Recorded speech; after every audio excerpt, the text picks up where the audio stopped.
Hi guys and welcome. It is Karen here with you today. And before we begin, I want to tell you about the Michelle Grant Designs Creative Warriors virtual retreat. So our retreat is over 10 days and it is a journey within unearthing your creative soul. This retreat is an incredible value of 10 days with over 10 classes included and so much more. You will be creating your own junk journals from scratch and will be undergoing a heartfelt journey to unearth your creative soul. We will be exploring how to get in touch with your creative side and release some of the pressures from everyday life. Connect with each other and connect with your joy and passion. So you will find the link for it down in the description box below. So let's begin. So I'm starting off in my Large Dilutions journal, and I'm actually using some images that have just been released and designed by Tanya Frout from the Creative Warriors. So this is the Rebellion set, and I am using this rockabilly cool lady in my page. So I've actually printed her out onto some tissue paper, which I have glued onto my carrier paper and ran through my laser printer. So now I'm just gluing in some of the pieces. I've got Tanya's quote sheet here that's also on tissue, but I've actually ripped it up into pieces so that I can glue it into my book.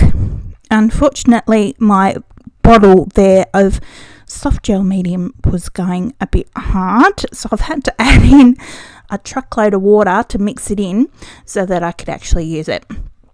So that's what I've done there. So I'm just adding on my other page here, smoothing it out from the inside of the image to the outside so I can get as many creases and bubbles out as I can.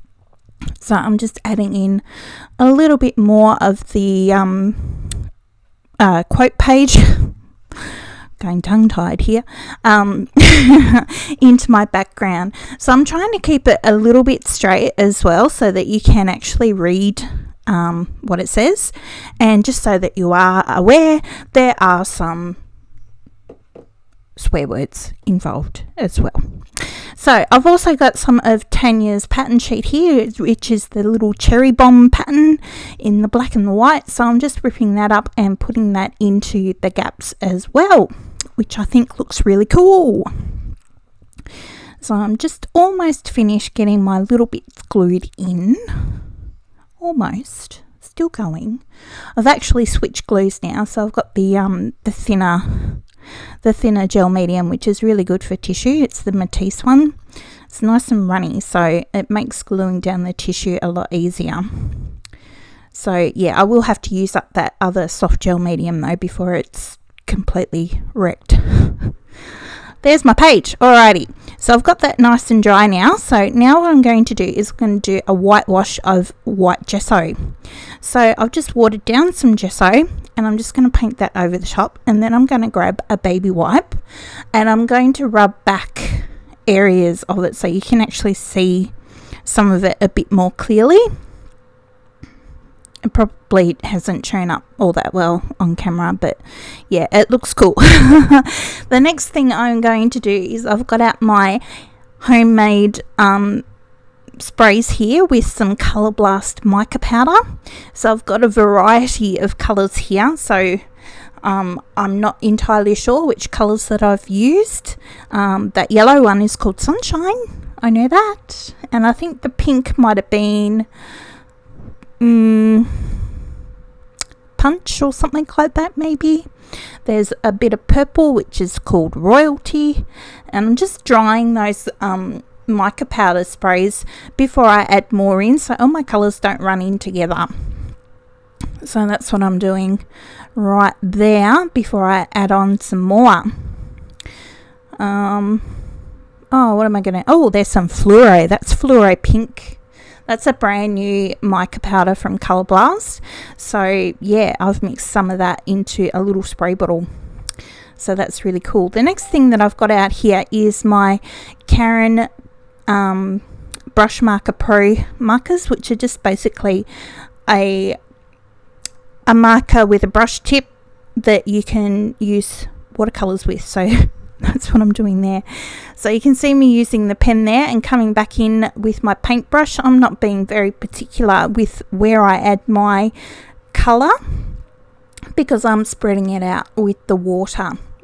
So they are water activated, so if you come back later, they're still going to move. So yeah. So I'm just going to add in some bright pink here into her headband. And the other thing that I'm doing here with my watercolors is trying to add some highlights in by just removing some of the color with my paintbrush. You can do that with your paintbrush, just a damp paintbrush, and just wipe it off onto a bit of paper towel. You'll see me get some paper towel there. Well, that was another technique. It was to dab out the excess with the paper towel, but you can actually wipe off your paintbrush onto a paper towel as well. You see me doing that there. There we go. So I can get some of the highlights into, say, the rose here. Instead of it all being one color, I'm just coming back and swiping some of that color off, so I've got some highlighted parts as well. And doing that the same with the other flower, just going around her cheek there, just trying to smooth that out. Going to add in some hair color just with some brown. I actually quite like these brush markers. They're a little bit like Tombows, but a bit different than Tombows, but same kind of principle. You know, you put the color down, you get your water paintbrush, and away you go. They're fun. So yeah, and it did make coloring the image quite quick. So there we go, and now I've got out my little metallic set there, and I'm just adding a little bit of coppery gold into the ribbon that's on the image that threads through the flowers and around there. So that looks pretty cool, pretty happy with that. Okay, so what am I going to do next? Clean up. Oh yes, I've grabbed out some stencils. Now this stencil here is a Maker's Fort, I think that's what it's called. The lady who designed them is on Hedgehog Hollow. So yeah, so I'm using this stencil here just with some Paper Artsy snowflake paint, and I'm just dabbing it through. I've got some other Paper Artsy paints here to use with this stencil, which is a Natalie May one. It's just putting some of that pattern around the outside, and I've got some pink as well.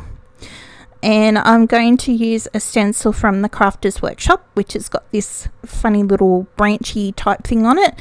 And I'm just going to add a little bit of pink into my background as well. Just a little bit of solid pink here and there. And I think that looks really cool. So once I've got that nice and dry, I've got this old stencil here from Donna Downey.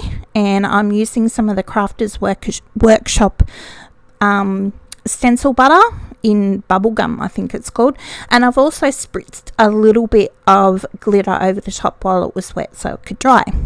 So now that that's all dry, I'm just going to do some scribbling on some of that Maker's Fort stencil just to highlight some of those petals in the flower so it kind of looks a little bit more flowery. I'm not going to do them all. I think I only do 3 because I think that's enough.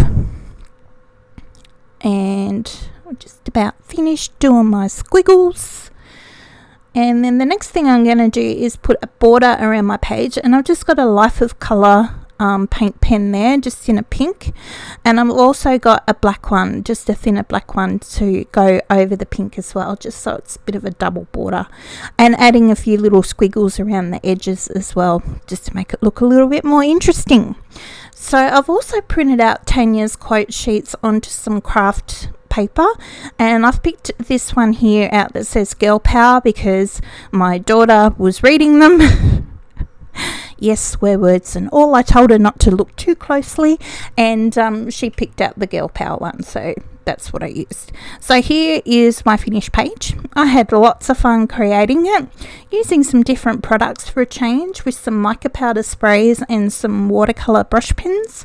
I hope you have enjoyed my video mucking around here with Tanya's Rebellion art image pack, and yeah, that's it. So check out the retreat in the description box below, And until next time, I will see you later, and please like and subscribe. Okay, bye.